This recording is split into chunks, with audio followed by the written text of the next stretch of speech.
لە راپۆرتێکدا کە پشتی بە سەرچاوی زانیاری دیار و بەڵگەنامەی فەرمی نەبەستووە ماڵپەڕی مۆنیتۆری ئەمریکی نووسیوێتی سوپای تورکیا کار لەسەرمانەوەی سەربازی ئەمیشەی لە چیای خواکوڕکی نزیک بە قەندیل دەکات.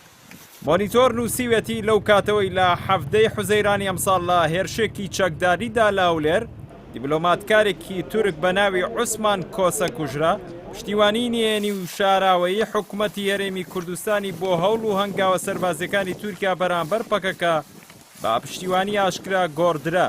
ئەنکەرەش لە ئاسیا و کارەکانی ئەولێر لەو ڕۆوە ڕازیە. بەپێی زانیارەکانی ئەو ماڵپەڕە ئەمریکیە لە سەرەتای ئەم مانگەوە هێزەکانی پێشمەرگە خاڵی پشکنینی نوێیان لەسەر ئەو ڕێگایانە داناوە کە بەرەو خواکوڕک و قەندیل دەچن. مۆنیتۆر نووسی ویشیەتی تیرۆرکردنی کۆسە لەلایەن کەسێکی سەر بە پەکەکەوە بەرەی نەیارانی پارتی کرێکارانی کوردستانی لە هەرێمی کوردستان بەهێز کرد بەهۆی ئەوەی ترسێ چالاکیەکانی پەکەکە مەترسی ئەمنی لەسەر کوردەکانی عێراق دروست بکات.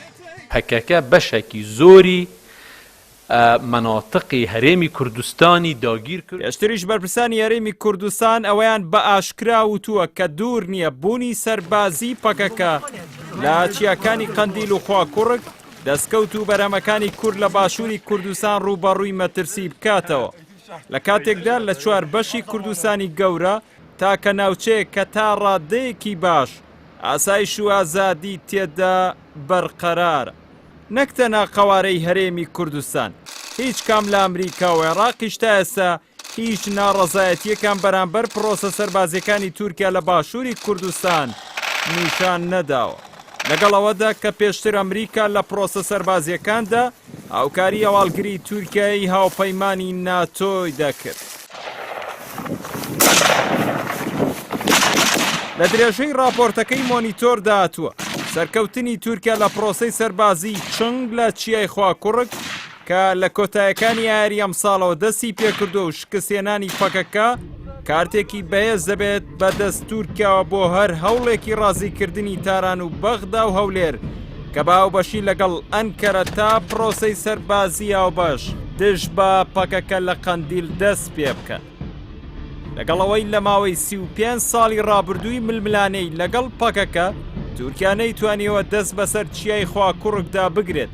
بەڵام مۆنیتۆر نووسیوێتی ئێستا بەراورد بە ڕابردوو توانای گورزە ئاسمانیەکان و فڕۆکە بێفڕۆکەوانەکان و هەواڵکردی ئەلکترۆنی و موشەکی بالستی و دژە بۆمبی چێنرا و توانای شەڕی کەش و هەوای سارد و بینینی شەوانەی سوپا و هێزی تورکیا زۆر جیاوازە. هەموو ئەمانەش پاڵپشتن بە هاوکاری و یارمەتی هەواڵگری و مرۆیی و لۆجستی هەولێر. ڕێگەی گەشتنی سوپای تورکیا بۆ قەندیل بەخوا کوڕکدا تێدەپەڕێت. ئاڵنگاری کەش و هەوای ساردی و ناوچەیەش کە هەندێک جار لە وەرزە ساردەکاندا بۆ خوار 40 پلەی سەدی لە شەودادا دەبەزێت کەمتر نییە لە چەکدارانی پەکەکە. بە تایبەتیش کە تورکیا دەیەوێت لە ڕێی دامەزراندنی بنکەی سەربازی بۆ هەمیشەیی لەوێ بمێنێتەوە.